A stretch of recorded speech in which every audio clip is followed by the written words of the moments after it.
दोस्तों इमेजिन कीजिए कि आप एक सुबह उठते हैं और खुद को एक बड़े से महल के कमरे में पाते हैं। घर के बाहर महंगी लग्जरी गाड़ियों की लाइन लगी है।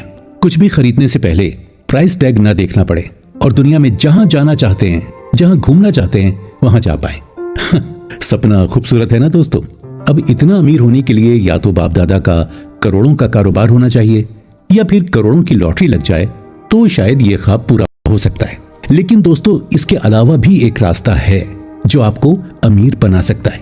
नहीं, मैं आपको कोई 25 दिन में पैसा डबल करने वाली स्कीम नहीं बताने वाला। अमीर बनने के पीछे का असली साइंस बताने वाला हूं। कहीं अब आप इस सोच में तो नहीं डूब गए कि भला अमीर बनने के पीछे भी कोई साइंस होती है? तो होती है जनाब, होती है। वो हर चीज जिसमें कोई कंपोनेंट्स या फिर प्रोसेस शामिल होता है वो साइंस ही तो होती है। पर वॉलेस डी वाटल्स ने 1910 में एक बुक लिखी थी, the science of getting rich, जिसने कई पर्सनैलिटीज की लाइफ चेंज की और उन्हें सक्सेस का रास्ता दिखाया। वॉलेस का कहना था कि इंसान की जिंदगी का असली मकसद डेवलपमेंट होता है, पर वो तभी पॉसिबल है जब उसके पास पैसा हो। हम कितने भी बड़े बड़े डायलॉग्स मार लें गरीब या आम आदमी को प्रेस करने के लिए, पर सच तो यही है कि कोई भी इंसान अपनी लाइफ में अपने मकसद तक तभी पहुंच पाता है जब उसके पास पैसा होता है। जब तक उसके पास पैसा नहीं होता वो अपनी लाइफ में सिर्फ अपनी बेसिक नीड्स को ही पूरा करने में रहता है और उस मकसद से दूर हो जाता है जिसके लिए जब तक उसके पास पैसा नहीं होता वो अपनी लाइफ में सिर्फ अपनी बेसिक नीड्स को ही पूरा करने में बिजी रहता है और उस मकसद से दूर हो जाता है जिसके लिए शायद वो इस दुनिया में आया था। इस दुनिया में मौजूद हर इंसान के राइट टू लाइफ का मतलब है कि उसके पास बिना किसी रिस्ट्रिक्शंस के इस दुनिया में मौजूद हर चीज जो उसके दिमाग, शरीर और आस्था के पाथ को पहचानने के लिए जरूरी है वो उसे पाने का अधिकार रखता है, जिसका मतलब होता है अमीर बनना। ये हर किसी का अधिकार है। पर अब सवाल ये उठता है कि अमीर बना कैसे जाए? इस दुनिया में शायद ही कोई होगा जिसे अमीर बनने की इच्छा ना होगी। और हाँ, अमीर बनने का मतलब सिर्फ पैसे कमाना नहीं है, बल्कि अमीर होने का मतलब है दुनिया में मौजूद कोई भी चीज जिसकी आपके मन में इच्छा जागती है तो आप उसे पा सकते हैं। इसलिए अमीर बनने की इच्छा हर किसी में है, पर हम में से ज्यादातर लोगों का दिमाग सिर्फ अपनी बेसिक नीड्स को पूरा करने पर लगा रहता है। वो ये मान चुके हैं कि अमीर बनना उनके बस की बात नहीं है। पर क्यों? क्या ये कोई मिरेकल है जो हर किसी के साथ नहीं हो सकता, या फिर भाग्य जिसे बदला नहीं जा सकता? असल में ऐसा कुछ भी नहीं है दोस्तों। हर इंसान जो अमीर बनना चाहता है वो अमीर बन सकता है और उतनी वेल्थ इकट्ठा कर सकता है जितनी की उसे चाहत है, जितना वो चाहता है। पर तरीका क्या है, यही सोच रहे हैं ना? कुछ लॉज हैं जो अमीर बनने के प्रोसेस के लिए जरूरी हैं और एक बार जो इन लॉज को समझकर फॉलो करना सीख जाता है उसे फिर अमीर बनने से कोई नहीं रोक सकता है। वॉलेस डी वाटल्स अपनी book the science of getting rich में बताते हैं कि कोई भी धन और संपत्ति का मालिक तभी बनता है जब उसने एक सर्टेन वे में काम किया हो, फिर चाहे वो उससे गलती से हुआ हो या फिर उसने जानबूझकर वो प्रोसेस फॉलो किया हो। पर सच यही है कि अगर आप उस प्रोसेस को फॉलो नहीं करते तो आप चाहे कितनी भी मेहनत कर लें, आप अमीर नहीं बन सकते। अमीर बनने के लिए आपके आसपास का एनवायरनमेंट भी मायने नहीं रखता। लेकिन क्यों? क्योंकि दुनिया में हर कैटेगरी के लोग अमीर बने हैं और हम दुनिया में कई जगह देखते हैं कि अमीर और गरीब लोग एक ही सोसाइटी में रह रहे हैं। पर फिर क्या है जो उन दोनों की जिंदगी को एक दूसरे से अलग बना रहा है? एक बिल्डिंग और एक ही तरह का बिजनेस करने वाले दो लोग भी अमीर गरीब होते हैं। एक उसी काम को करके अमीर बन रहा है जिसमें दूसरा आदमी अपना गुजारा तक नहीं चला पा रहा है। जैसे मिट्टी के बर्तन। आपने अपने आसपास कई कुम्हारों को मिट्टी के बर्तन, दिए सेल करते देखा होगा। उनके पास मिट्टी की चीजें बनाने की कला तो है, पर उसे वो केवल अपना गुजारा ही कर पाते हैं। लेकिन ऑनलाइन आपको ऐसी बहुत सारी ई-कॉमर्स कंपनीज मिल जाएंगी जो वैसे ही मिट्टी के बर्तन 3 गुना कीमत पर बेच रही हैं और अच्छा खासा प्रॉफिट भी कमा रही हैं। और वो सिर्फ इसलिए क्योंकि उनके पास टैलेंट के साथ साथ विजन और रोड मैप भी है। वहीं ये भी सच है कि कुछ एनवायरमेंटल फैक्टर्स होते हैं जो शायद अमीर बनने वाले को हेल्प कर रहे हों, पर ये ऑल्टरनेटिव फैक्टर्स हैं जो उसे ग्रो करने में हेल्प कर रहे हैं। एक्चुअली उन दोनों आदमियों के काम करने का तरीका उन्हें अमीर या गरीब बना रहा है। इसलिए आंख बंद करके सिर्फ मेहनत करने से काम नहीं चलेगा। अगर उस बिजनेस या जॉब में सरवाइव करना चाहते हैं और अमीर बनना चाहते हैं तो आपको उसके कोर प्रिंसिपल को समझना पड़ेगा और एफर्ट्स राइट डायरेक्शन में लगाने होंगे। और ये फिलोसॉफिकल नॉलेज नहीं है। आप कोई भी काम करके अमीर बन सकते हैं, पर उसे करने से पहले खुद से 2 सवाल पूछिए। क्या आप उस काम को करने में कैपेबल हैं? क्या आपके पास उस फील्ड से जुड़ी रिक्वायर्ड स्किल्स और नॉलेज है? आप मान लीजिए आपके पास उस फील्ड से जुड़ी स्किल्स हैं, पर फिर भी आप उसमें फेल हो रहे हैं, या फिर दूसरे लोग उसी फील्ड में आपसे बेहतर काम कर रहे हैं। क्यों? क्योंकि वो अपनी स्किल्स को टाइम के साथ शार्प कर रहे हैं। अगर आप अमीर बनने की इच्छा रखते हैं या बनना चाहते हैं, तो आपके अंदर चेंज और एक्सेप्टेंस, ये 2 स्किल्स जरूर होनी चाहिए। आप अपनी बनाई ख्यालों की दुनिया को फॉलो करके अमीर कभी भी नहीं बन सकते। आपका दिमाग जब ऐसा क्यों, ऐसा तो हो ही नहीं सकता, जैसे सवाल करना बंद कर देगा और एक्सेप्शनल केस को एक नॉर्मल नेचुरल फेनोमेना की तरह लेने लगा, तब सही मायनों में आपके अमीर बनने की जर्नी शुरू होगी। पर अमीर बनने के प्रिंसिपल्स को समझने के लिए, आपके अंदर उसे पाने के लिए स्ट्रॉन्ग थॉट्स होना जरूरी है। Because thought is the only power which can produce tangible riches from the formless substance. यानी कि हमारे विचार ही वो शक्ति हैं जो किसी ऐसी चीज से भी धन बनाकर हमें दे सकता है जिसका रियलिटी में कोई आकार ही नहीं होता। ये नहीं कि अमीर बनने की इच्छा तो है, पर जो है उसके साथ कॉम्प्रोमाइज भी कर लेते हैं। अपने थॉट्स को इमेजिनेशन से रियलिटी में बदलने के लिए पहले आपको उन्हें सीरियसली लेना शुरू करना होगा। जब दिमाग ये तय कर लेता है कि उसे वो चीज चाहिए, तो उसके बाद वो उसे पाने के आपके रास्ते भी सजेस्ट करने लगता है। लेकिन कई लोग जर्नी तो शुरू करते हैं, पर उसे बीच में ही छोड़ देते हैं, ये कहकर कि उनके पास इनफ रिसोर्सेज नहीं है। बट वेट अ मिनट, जिसके पास रिसोर्सेज हैं वो तो पहले से अमीर है ना। पर आपको वो प्रोसेस जीरो से शुरू करना है। बिजनेस स्टार्ट करने के लिए कैपिटल नहीं है, ये सोचकर बिजनेस शुरू ना करना क्या बेवकूफी नहीं है? क्योंकि कैपिटल इकट्ठा करना भी तो प्रोसेस का पार्ट है। आप अमीर बनना चाहते हैं, इसलिए आप ये कंप्लेन या डिमांड नहीं कर सकते कि मैं अमीर बन जाता अगर मेरे पास कैपिटल होती। कुछ पर्टिकुलर चीजों के बारे में कंप्लेन करना, ये कहकर कि मेरे पास ये होता तो मैं ये कर लेता, आपके फियर और इनकैपेबिलिटीज को दर्शाता है। अगर आपको पता है कि आप वो बिजनेस कर सकते हैं, तो यकीनन आप कैपिटल भी कहीं ना कहीं से इकट्ठा कर ही लेंगे। फिर चाहे आप दुनिया के सबसे अनलकी इंसान ही क्यों ना हो, तब भी आपके पास रास्ता जरूर होगा। बस ये आप पर निर्भर करता है कि आप उस रास्ते पर चलने के लिए तैयार हैं या नहीं। इन शॉर्ट, सब कुछ आपके माइंड सेट से शुरू होता है। वो कहते हैं ना, जैसी आपकी सोच वैसे ही उसके कर्म। ये कहावत में काफी निगेटिव फ्रेज में यूज करते हैं, पर एक्चुअल में ये हमारे माइंड सेट के लिए इस्तेमाल होता है। जिस आदमी का माइंड सेट जितना ज्यादा स्ट्रांग होगा, उसके पास उतनी ही बड़ी सफलता हासिल करने की क्षमता होगी। दोस्तों, अक्सर हम जब फेल हो जाते हैं या फिर अपने करियर में वो हासिल नहीं कर पाते जिसकी हमें हमेशा से ख्वाहिश थी, तो अक्सर हम इसके लिए अपॉर्चुनिटी को ब्लेम करने लगते हैं। हमें ये लगता है कि अगर हमने सही समय पर अपॉर्चुनिटी को ग्रैब कर लिया होता तो शायद हम भी अमीर होते, पर असल में ऐसा नहीं है। वेटल्स कहते हैं कि कोई भी मिडिल क्लास आदमी इसलिए मिडिल नहीं है कि उसे सही अपॉर्चुनिटी नहीं मिली या फिर उसे अपॉर्चुनिटी दूर कर दी गई, बल्कि सच्चाई तो यह है कि दूसरे लोग उस अपॉर्चुनिटी को वेल्थ में कन्वर्ट करने में कामयाब रहे, जिसे आप नहीं कर पाए। पर क्या इसका मतलब यह है कि आपके पास अब कोई रास्ता नहीं है? जी नहीं, ऐसा बिल्कुल भी नहीं है। एक बिजनेस अपॉर्चुनिटी अगर मोनोपोलाइज्ड हुई है तो उसने आपके लिए नए बिजनेस आइडियाज भी ओपन किए हैं।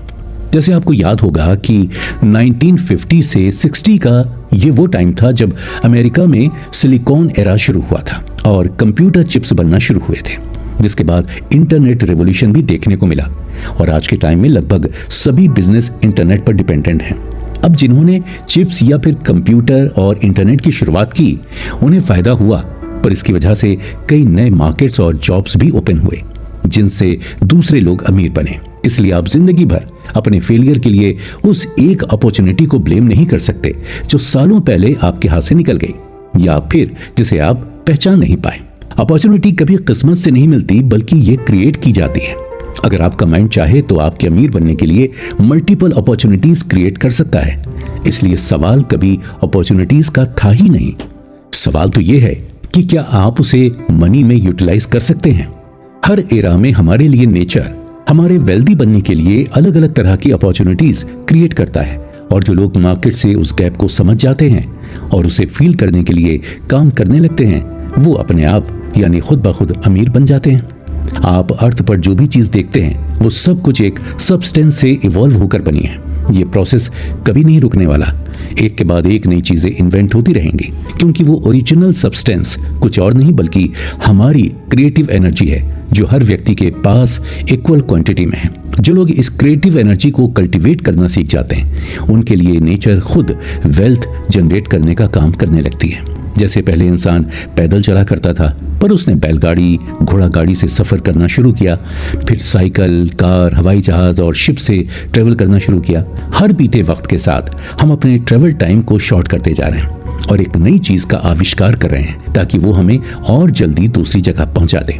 नेचर के पास हर सब्सटेंस का ऑल्टरनेटिव मौजूद है, इसलिए आप नेचर को ब्लेम नहीं कर सकते कि उसने आपको रिसोर्सेज या इनफ अपॉर्चुनिटी नहीं दी अमीर बनने के लिए। अमीर बनने के लिए जितनी भी इंग्रेडिएंट्स की आपको जरूरत है, वो सब कुछ आपके पास मौजूद है। आपको सिर्फ उसे एक प्रोसेस में लाना है ताकि वो एक ऑटोमेटिक मशीन की तरह काम करके आपके लिए वेल्थ जनरेट कर सके।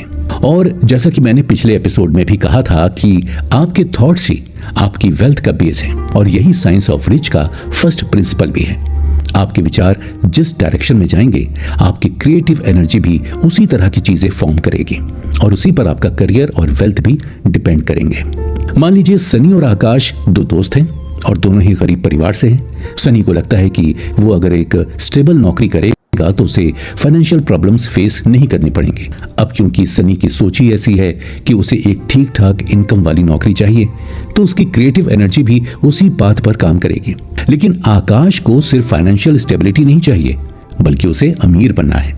इसलिए उसके दिमाग में उसी तरह के विचार आते हैं और उसकी सारी क्रिएटिव एनर्जी उसी डायरेक्शन में लग रही है। आप लाइफ में कहां पहुंचेंगे, कितना कमाएंगे, इसकी कहानी आपके विचारों से शुरू होती है। अगर आप ये सोचें कि साल के 5-6 लाख रुपए की इनकम आपके लिए काफी है, तो आपका दिमाग जब तक आपको 5 से 6 लाख रुपए कमाकर नहीं दे देता, तब तक शांत नहीं बैठेगा। पर अगर आप ये सोचें कि मुझे साल का नहीं बल्कि महीने का 4-5 लाख रुपए कमाना है, तो आपकी क्रिएटिव एनर्जी उस गोल को अचीव करने के लिए काम करने लगेगी। और एकदम से नहीं, लेकिन कुछ वक्त में आपको रिजल्ट भी नजर आने लगेंगे। क्यों? क्योंकि हमारा मन हमारे सेल्फ सेटिस्फेक्शन के लिए काम करता है। वो आपको वो देने के लिए मेहनत करता है जिसकी आपको कर्विंग हो रही है। और कई बार आपको शायद एहसास भी नहीं होगा कि आपके दिमाग ने आपके लिए ये सब प्लान भी कर लिया है, क्योंकि हमारी बॉडी नेचुरली वो इंस्ट्रक्शन फॉलो करती है जो उसे हमारे थॉट्स के बेसिस पर हमारा माइंड करने के लिए कहता है। हम जहां पैदा होते हैं, जिस कल्चर और एनवायरनमेंट में बड़े होते हैं, उसे हमारा माइंड सेट फॉर्म होता है, इसलिए उसे आसानी से बदल पाना इम्पॉसिबल है। ये एक प्रोसेस के जरिए होता है, जो हमारा अगला प्रिंसिपल है। प्रोसेसिंग ही वो रास्ता है जिसे कोई व्यक्ति बेवकूफ से बुद्धिमान और गरीब से अमीर का सफर तय करता है। हमारी सोसाइटी में अमीर और गरीब का ये कॉन्सेप्ट हमने खुद बनाया है, अपने लिए सही रास्ता ना बना पाने वालों के अंदर ये भावना क्रिएट करके कि उसे गरीब भगवान ने ही बनाया है, भगवान ने उसे सजा दी है, ये उसके पिछले कर्म हैं जो वो भोग रहा है। लेकिन वॉलेस डी वेटल्स इस बारे में अपनी book the science of getting rich में कहते हैं कि आज लोग पहले से ज्यादा एजुकेटेड भी हैं और जागरूक भी, लेकिन फिर भी उनके दिमाग में ये भावना एक पीढ़ी से दूसरी पीढ़ी में पास की जा रही है। हमारे अंदर शुरू से भावना पैदा की जाती है कि हम उस दुनिया को बिलोंग नहीं करते, इसलिए पैसा कमाने के सही और सटीक तरीके को चुनने की बजाय आपके थॉट्स आपको एक ऐसे रास्ते पर चलने को मजबूर करते हैं जिस पर पूरी लाइफ चलने के बाद भी आप अपने लिए इनफ वेल्थ जनरेट नहीं कर पाएंगे। इसलिए अगर आप अपनी लाइफ में कुछ बनना चाहते हैं या फिर पैसा कमाना चाहते हैं, तो दिमाग से इस बात को निकालना होगा कि मैं उस दुनिया को बिलोंग नहीं करता। अमीर और गरीब दोनों एक ही दुनिया का हिस्सा हैं। हाँ, लेकिन दोनों के जीवन में जो सुख सुविधाओं का गैप है, वो उनके अपने काम करने के तरीकों की वजह से। एक सीड को जब जमीन में बोया जाता है तो वो नेचुरल प्रोसेस से अपने जैसे थाउजेंड्स और सीड्स प्रोड्यूस करता है, और ये प्रोसेस चलता रहता है। आपके दिमाग में वो सीड आपका इंटेलिजेंस है। जो भी थॉट्स आपके दिमाग में आएंगे वो कई और थॉट्स को प्रोड्यूस करेंगे। जब हमें किसी चीज के बारे में कोई जानकारी मिलती है, तो वो इंफॉर्मेशन हमारे दिमाग में एक नई इंफॉर्मेशन को जानने के लिए क्यूरियोसिटी पैदा करती है, और इस तरह धीरे धीरे हमारी नॉलेज बढ़ती जाती है। इस तरह कोई भी स्किल या टैलेंट को जब हम अपने अंदर कल्टीवेट करते हैं, तो वो हमारे अंदर उससे जुड़ी दूसरी स्किल्स या फिर टैलेंट को कल्टीवेट करने के लिए डिजायर्स पैदा करता है। और इन सब की ही तरह डिजायर्स ऑफ रिचेस का मतलब है कि आप जितना ज्यादा कमाने की इच्छा रखेंगे, आपका दिमाग उसे पाने के लिए उतने ही ज्यादा एफर्ट्स करेगा, और जब आप उस लेवल पर पहुंच जाएंगे तो वो आपको उसे और आगे जाने के लिए एनकरेज करेगा। पर सिर्फ दिमाग में सोचकर भी काम नहीं चलेगा दोस्तों, आपको वो सपना हकीकत में जीना है तो उस डायरेक्शन में काम भी करना पड़ेगा। लाइफ का मतलब ही फंक्शंस को परफॉर्म करना है। कोई अपनी लाइफ को सच में आराम से जीना चाहता है तो उसे फिजिकल, मेंटल और स्पिरिचुअल तीनों पर काम करना होगा। अब ऐसा तो नहीं है कि आप सिर्फ इसलिए अमीर बनना चाहते हैं ताकि आपको कोई काम करना ना पड़े, कोई फिजिकल पेन फेस ना करना पड़े, या फिर बस बैठकर खाते रहें। ऐसी वेल्थ की कामना जानवर करते हैं, इंसान नहीं। वहीं आप सिर्फ इसलिए भी अमीर नहीं बनना चाहते होंगे कि आप अपने मेंटल प्लेजर को पूरा कर सकें। ये एक पार्शियल वेल्थ है। और शायद सिर्फ इसलिए भी अमीर नहीं बनना चाहते होंगे कि सिर्फ दूसरों का भला कर सकें। एक्चुअली में आप अमीर बनना चाहते हैं ताकि आप अच्छा और हेल्दी खा पी सकें, दुनिया में मौजूद खूबसूरत जगह देखें, अपने ज्ञान को बढ़ा सकें और सोसाइटी को आगे बढ़ने में और उसकी समस्याओं को सॉल्व करने में हेल्प कर सकें। हाँ, लेकिन वेल्थ के लिए बिल्कुल सेल्फिश हो जाना या फिर बिल्कुल दानवीर बन जाना दोनों ही गलत है। दोस्तों, आपको इस विचार से बाहर आना होगा कि भगवान चाहता है कि आप खुद को दूसरों के लिए सेक्रीफाइस करें। भगवान का इस बात से कोई लेना देना नहीं है दोस्तों, बल्कि वो तो ये चाहता है कि आप अपने लिए ज्यादा से ज्यादा वेल्थ बनाएं और फिर दूसरों के लिए बनाएं। आप अपने के लिए ज्यादा से ज्यादा वेल्थ बनाकर भी दूसरों की हेल्प कर सकते हैं। आपके अंदर मौजूद क्रिएटिव एनर्जी आपको अमीर बनाने में हेल्प करेगी, पर अपने अंदर से इस विचार को भी निकाल दीजिए कि इसे आप दूसरों से कुछ छीन रहे हैं, या फिर आपके अमीर बनने से उनके लिए रास्ते बंद हो जाएंगे। उनके पास अपनी क्रिएटिव एनर्जी है जो उन्हें आपसे कम या ज्यादा अमीर बना सकती है।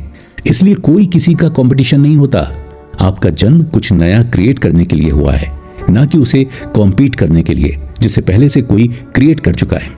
और जो लोग इस बात को समझते हैं वो कभी किसी को धोखा देकर या फिर किसी का फायदा उठाकर वेल्थ क्रिएट करने के बारे में नहीं सोचते।